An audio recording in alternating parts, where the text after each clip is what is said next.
Hello students, तो आज की इस वीडियो में आज मैं कक्षा 12 वाले विद्यार्थियों को प्रश्न वाले 3.3 के आगे के प्रश्नों को बताने वाला हूं। इससे पहले वाले वीडियो में मैंने 1 से लेकर 9 तक के सभी प्रश्नों को हल कर दिया है। इसके बाद हम लोग देखने वाले हैं प्रश्न क्रमांक 10 को। तो ये जो प्रश्न क्रमांक 10 है, 3 x y z w दिया हुआ है, फिर बराबर x 6 माइनस 1 2 w दिया है, फिर plus 4x plus Y Z plus w और 3 दिया हुआ है। ठीक है, और इसमें निकालना क्या है, इसमें x के मान, y के मान, z और w इन चारों के मानों को निकालना है। ठीक है, तो चलो इसको हल करते हैं।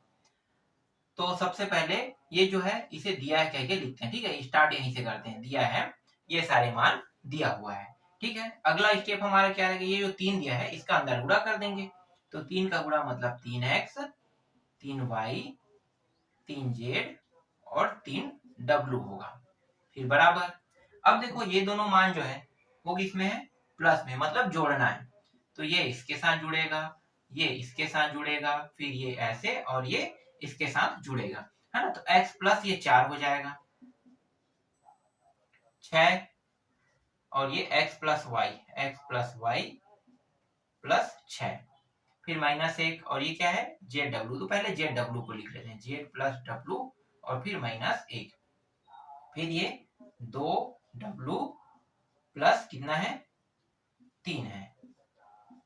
अब देखो ये लेफ्ट हैंड साइड है आपका और ये राइट हैंड साइड। ठीक है, आप लोग हिंदी में इसी को बायां कहते हो ना, बायां भाग, और ये आपका कौन सा भाग है, दायां भाग। तो ये बायां भाग है और ये दायां भाग है। तो अब इन दोनों को भी हल करेंगे। तो क्या करेंगे, तुलना करेंगे, है ना। तो दोनों पक्षों की तुलना करने पर लिखना है यहाँ पे, दोनों पक्षों की तुलना करने पर। ठीक है, देखो अब ये कैसे तुलना होगा, ये वाला इसके साथ, है ना। जैसे यहाँ पे हमने जोड़ा था ना, वैसे ये भी सेम टू सेम तुलना होगा, और ये वाला ऐसे तुलना होगा। तो 3x की तुलना x प्लस 4 के साथ। ठीक है, इसे समीकरण 1 नाम दे दो। हर एक को समीकरण के हिसाब से नाम देते चलेंगे। ठीक है, अब देखो 3y हो गया, x प्लस वाई प्लस 6, ये हो गया आपका दूसरा समीकरण। इसके बाद ये वाला है ना, तो ये 3z है। ठीक है, तो 3z बराबर z प्लस w माइनस 1, ये रहा तीसरा समीकरण। इसके बाद 3w, फिर ये हो गया, कहाँ है 2w, है ना, एक मिनट, 2w प्लस 3, कहाँ है 2w, तो ये हो जाएगा 2w प्लस 3, ये रहा आपका चौथा समीकरण। ठीक है, अब सबसे पहले देखो ये x है, ये x वाला है, तो पहले समीकरण को पहले हल कर लेते हैं।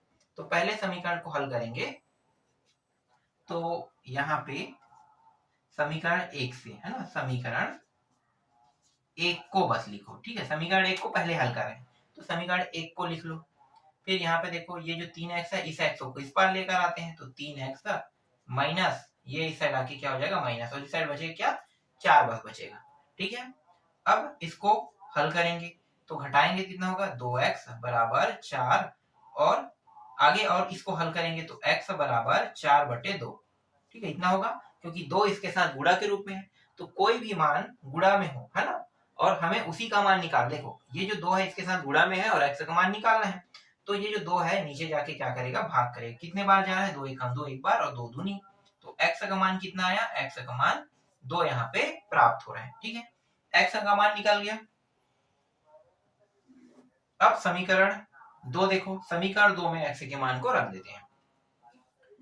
समीकरण 2 में x का मान रखने पर, ठीक है, समीकरण 2 यही है। तो 3y इस साइड दिया हुआ है, फिर बराबर x के मान 2 है, फिर y प्लस 6, ये जो y है इसको इस साइड लेकर आते हैं, तो 3y इस साइड आके क्या हो जाएगा, ये माइनस y हो जाएगा, और ये 6 2 कितना हो जाएगा, जोड़ के 8 हो जाएगा। इनको घटाओगे तो कितना प्राप्त होगा, 2 प्राप्त होगा ना, तो 2y ये रहा।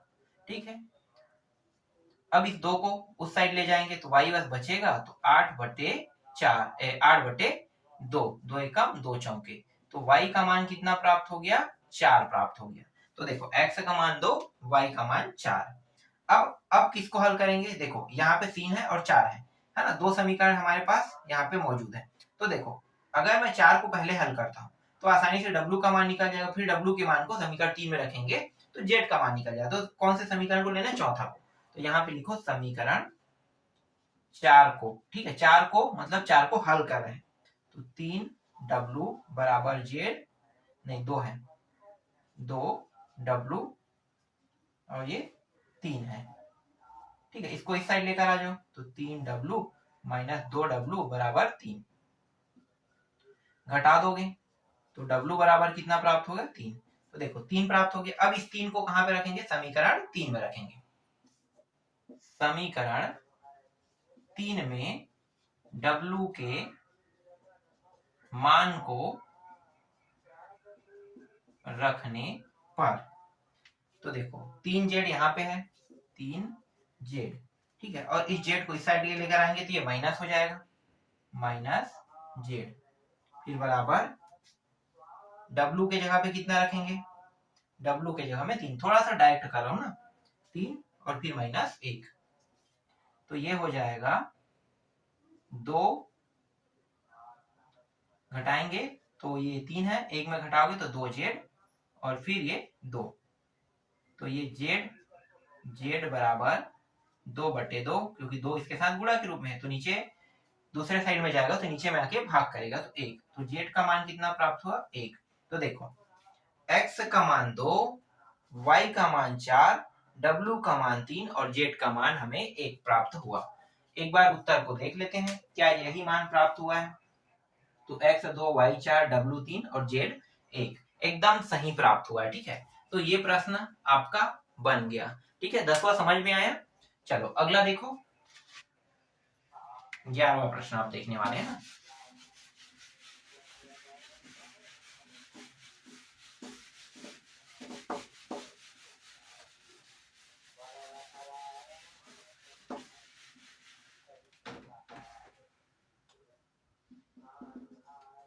ग्यारहवां प्रश्न क्या है भाई, ए और बी दिया है, ठीक है।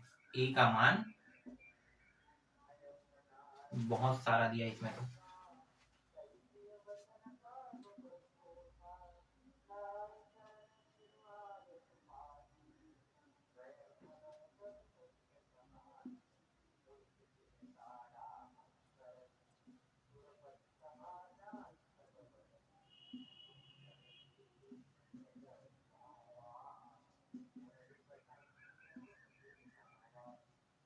ठीक है, ये ए का मान है। फिर बी का मान भी दिया हुआ है, इनको भी लिख लेते हैं।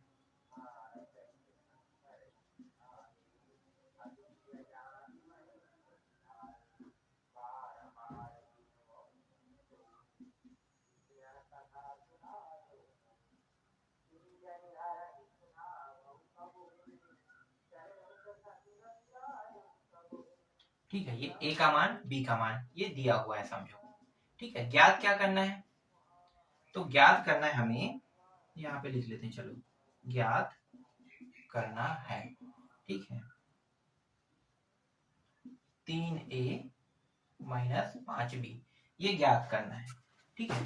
तो ये हमें ज्ञात करना है, स्टार्ट हम लोग यहीं से कर रहे हैं 11वां प्रश्न को, तो हल तो दिया है कि ये आपको कर लेना, ठीक है। अब देखो a में कितने का गुणा करने के लिए कहा है, 3 का, तो यहाँ पे लिखो अवयव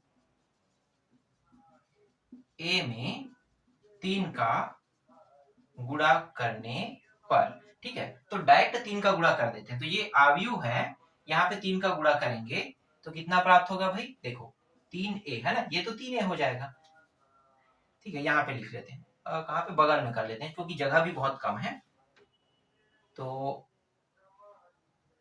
ये हो गया 3a, ये हो जाएगा, ठीक है, ये 3a हो गया, 3 का गुणा मतलब 3a, सीधा ऐसे लिखो, ठीक है, 3a, फिर 3 का गुणा यहाँ पे करेंगे, तो देखो यहीं पे यहाँ पे जो उत्तर आएगा उसको लिखेंगे, ठीक है। ये 3 का गुणा, 3 का, फिर यहाँ भी 3 का, फिर यहाँ भी 3 का, यहाँ भी, यहाँ भी, यहाँ भी, यहाँ भी और यहाँ भी, तो देखो 3 और 3 यहाँ पे कट गया, कितना प्राप्त हो रहा है, 2, ठीक, 2 प्राप्त हो गया। यहाँ पे कुछ कटेगा नहीं कटा, गुणा हो रहा है तो सिर्फ यहाँ पे 3 लिखेंगे। यहाँ भी कट रहा है तो 5 प्राप्त हो रहा है। देखो यहाँ पे भी हो कट रहा है ये दोनों, तो 1 प्राप्त हो रहा है। यहाँ कट रहा है तो 2 प्राप्त हो रहा है। यहाँ भी कट रहा है तो 4 प्राप्त हो रहा है।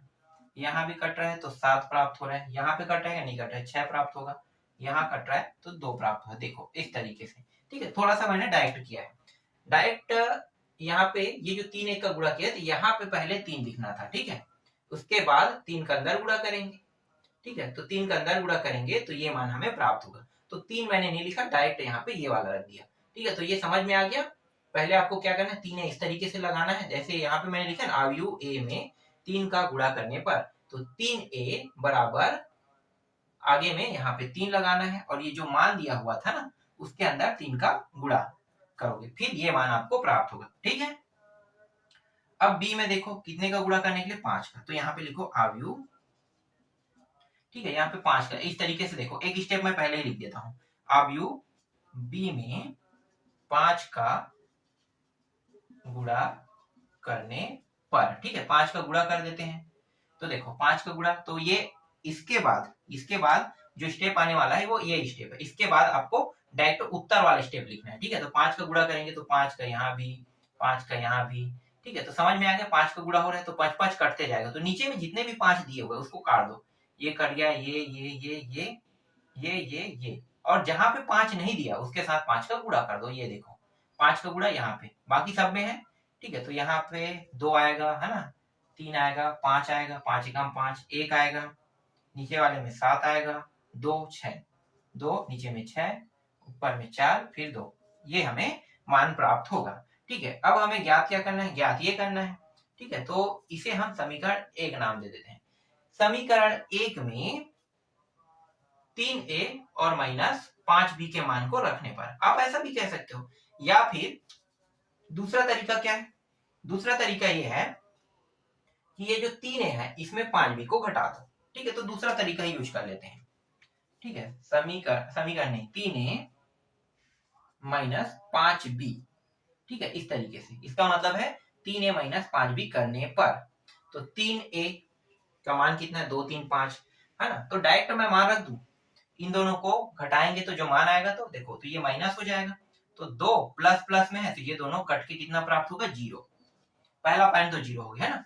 देखो 3 और 3 यहाँ भी है, घटाओगे तो कितना प्राप्त होगा, 0। फिर 5 और 5 यहाँ पे, इसको भी घटाओगे कितना प्राप्त होगा, 0। फिर 1 और 1 यहाँ पे, इसको भी घटाओगे तो 0। 2 और 2 यहाँ पे, इसको भी घटाओगे तो 0। 4 है घटाओगे तो 0। 7 7 6 6 2 2, मतलब 0 0 0। तो हमें मान क्या प्राप्त हो रहा है, ये मान प्राप्त हो रहा है, ठीक है। देख लेते हैं यही प्राप्त हो, 11वां में एकदम यही मान प्राप्त हुआ है, ठीक है। तो इस तरीके से आपका 11वां प्रश्न जो है वो कंप्लीट होता है, ठीक। अब 12वां देखते हैं।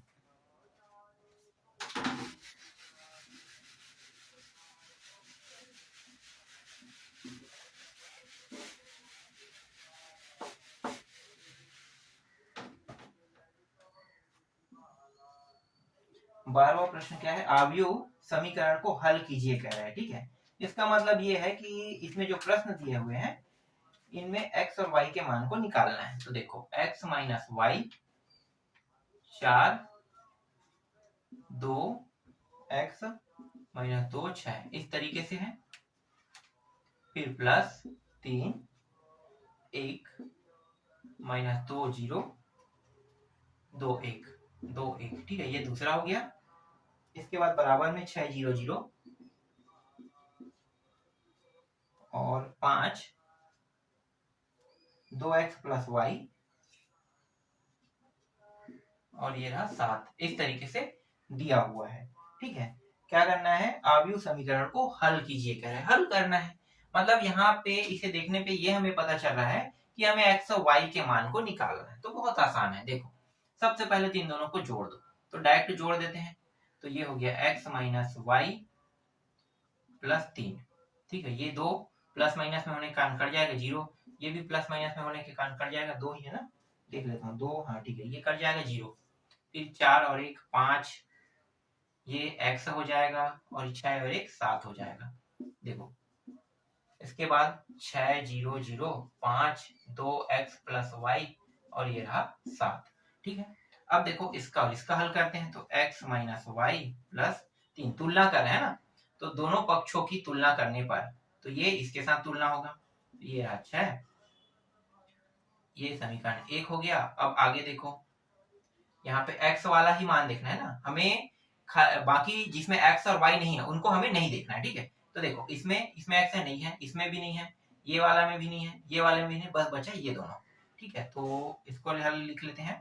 इस साइड x बराबर 2x प्लस वाई, ये रहा दूसरा समीकरण। ठीक है, इसे इस x को अंदर ले जाते हैं दूसरे समीकरण, दूसरे समीकरण नाम मत दो, यहाँ पे लिख लेते हैं। ठीक है, इस x को इस साइड ले जाएंगे तो एक घट जाएगा ना, ये प्लस में है उस साइड जाके माइनस में, मतलब x प्लस वाई बस होगा और बराबर 0। इस तरीके से इसे दूसरा समीकरण नाम दो। अब क्या करना है देखो, और y, तो अगर मैं इसको जोड़ देता हूँ तो प्लस माइनस होने के कारण क्या होगा, एक में 2 को जोड़ देते हैं, तो विलोपन विधि से हल करें, एक में 2 को जोड़ेंगे। ठीक है, बचेगा क्या 2x, और ये जो मान है, ठीक है, ये बच रहा है तो इसको उस पार ले जाएंगे पहले, तो ये माइनस हो जाएगा, तो कितना होगा 3।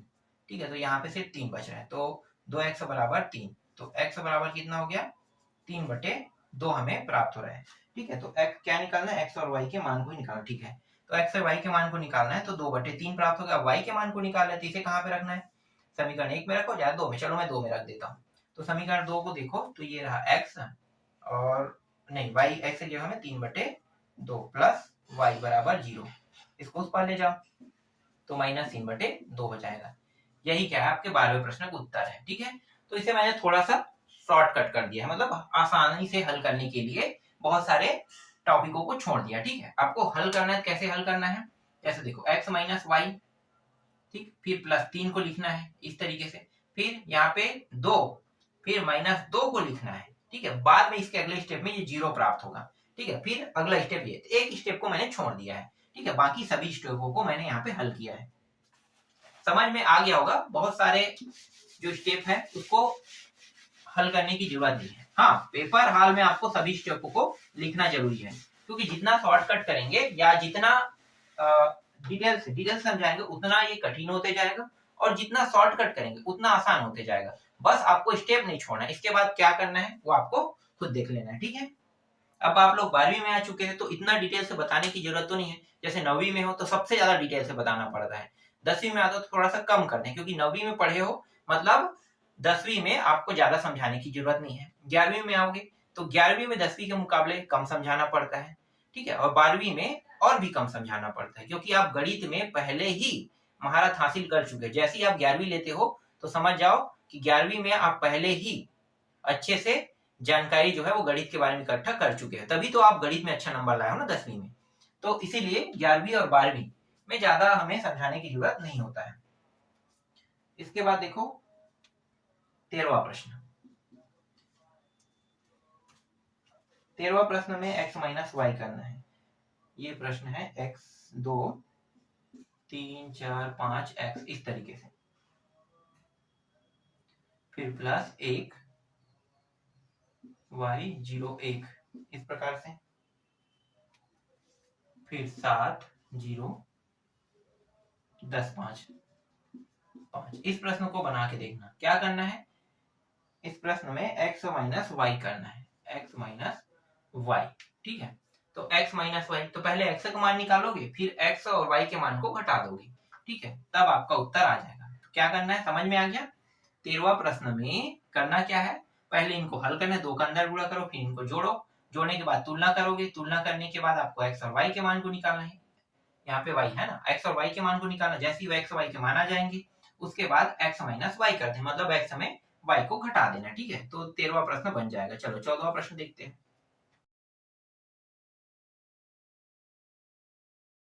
चलो अब 14वां प्रश्न को देख लो। तो देखो 14वां प्रश्न ये है। ठीक है, इसमें भी क्या करना है, हमें x और y के मान को निकालना है। तो पहले से y का मान जो है यहाँ पे प्राप्त है, करेंगे क्या, y के मान को इसे एक समीकरण नाम दे दो, और इसे समीकरण एक नाम दिए है ना, इसमें y के मान को रखेंगे। तो यहाँ पे 2x है, फिर प्लस y के जगह पे 3 2 1 4। ठीक, यहाँ पे 1 0 -3 2। अब इसको उस पार भेज देते हैं, बचेगा क्या 2x बस बचेगा यहाँ पे, ठीक बराबर, तो 1 0 1 4 माइनस है ना, इस साइड जाके क्या हो जाएगा ये माइनस, तो ये हो गया 3 2 1 4, ठीक। अब इन दोनों को घटा देते हैं तो बगल में हल कर लेते हैं, 2x बराबर 1 में 3 घटाएंगे तो 1 माइनस 3, 0 में 2 घटाएंगे, उसके बाद है यहाँ पे कुछ गलती हुआ है ना, ये वाला -3 है, ठीक है, और हाँ ये 1 है, तो -3 में -1 घटाएंगे तो -3 में -1, और फिर 4 में, एक मिनट में कहाँ गलती है, कहीं गलती, ठीक है ये हो गया, इसको इस पार ले आ रहे हैं, तो ये वाला मान 2 था, ठीक है 2 है, तो 4 में देखो ये रहा 2, 2 में 4, तो 2 -4, ठीक। आगे हल करो इसको, तो देखो यहाँ पे -2 प्राप्त होगा, यहाँ भी -2, यहाँ पे -4 और यहाँ भी -2 हमें प्राप्त होगा, ठीक है। अब ये जो 2 है इसको हटा देते हैं, ठीक है, क्यों हटा देते हैं, क्योंकि हमें x का मान चाहिए, तो इसके साथ गुणा में, मतलब ये क्या करेगा, इन सभी को भाग करेगा, तो भाग करेगा, डायरेक्ट अंदर ले जाते हैं, तो -2/2, फिर -2/2, फिर -4/2, फिर -2/2, इसको हल करते हैं, देखो ये दोनों कट गया, एक आ गया -1, यहाँ भी -1, ये दोनों कट के 1 2 बार में आ रहा है ना, तो -2 यहाँ पे प्राप्त हो रहा है, और फिर ये -1, ठीक। तो x के मान कितना प्राप्त हो रहा है, ये प्राप्त हो रहा है, एक बार देख लेते हैं x का मान सही आया कि नहीं, एकदम सही आया है, ठीक है। अब इसका जो दूसरा प्रश्न है इसको बना के देखना, ठीक है। तो 14 का जो दूसरा प्रश्न है यहाँ पे मैं लिख देता हूँ, बहुत से बच्चों के पास नवबोध का बुक होगा, तो हो सकता है नवबोध के बुक में ये प्रश्न ना हो, है ना, और ये प्रबोध का बुक है और नया बुक है ना, ये नया बुक है, नया जो अभी सिलेबस जारी हुआ है ना 2025-26 का, वही वाला बुक है, समझो सिलेबस वाला। तो देखो दूसरा प्रश्न है 2x + 3y बराबर 2 3 4 0, ठीक है, इसे समीकरण एक नाम दे देना, और 3x + 2y बराबर 2 - 2 -1 5, इसे समीकरण 2 नाम दे देना। कौन सी विधि से हल करोगे, इसमें ना तो x का मान दिया है ना तो y का मान दिया है, तो x और y दोनों के मानों को अगर निकालना है तो उसको विलोपन विधि से हल कर लेना, ठीक है। विलोपन विधि क्या होता है, देखो या तो मुझे x के मान को बराबर करना है या फिर y के, तो यहाँ पे मैं इस बार x के बराबर करूँ, क्योंकि y का बराबर नहीं कर, y का मान अगर बराबर हो तो घटा देते हैं, जोड़ देते हैं ना, जो भी करने के लिए था, लेकिन यहाँ पे पहले इसको बराबर कर लेते हैं। तो पहले क्या करना पड़ेगा, इस देखो यहाँ पे ये जो इसको पहले पद को बराबर करेंगे, तो देखो ये 2 है ये 3 है, बराबर है नहीं है, तो इस 3 का गुणा अगर मैं इसके साथ कर दूंगा ये कितना हो जाएगा 6, तो ये पूरे पद में 6 का गुणा करेगा, 6 सॉरी 3 का गुणा, ठीक है। यहाँ तक के इसके अंदर में भी 3 का गुणा करेगा, ठीक है, और इसके साथ भी 3 का गुणा। अब उल्टा ये जो 2 दिया है इसका गुणा यहाँ पे होगा और यहाँ भी 2 का गुणा होगा, ठीक है, तो दोनों के पद बराबर हो जाएंगे। जब बराबर हो जाएगा तो आपको क्या करना है, घटा देना है, क्योंकि ये दोनों आगे के पद बराबर हो रहे हैं, और उसी को हमें क्या करना है, कटाना है, मतलब 0 के बराबर, तो y का मान आपको प्राप्त हो जाएगा, ठीक है। कौन सी विधि से हल करना है, विलोपन विधि से, समझ में आ गया। तो विलोपन विधि से हल करोगे आसानी से x और y के मान निकल जाएंगे। इसके बाद मैं आपको प्रश्नावली 3.4 के प्रश्नों को बताऊंगा।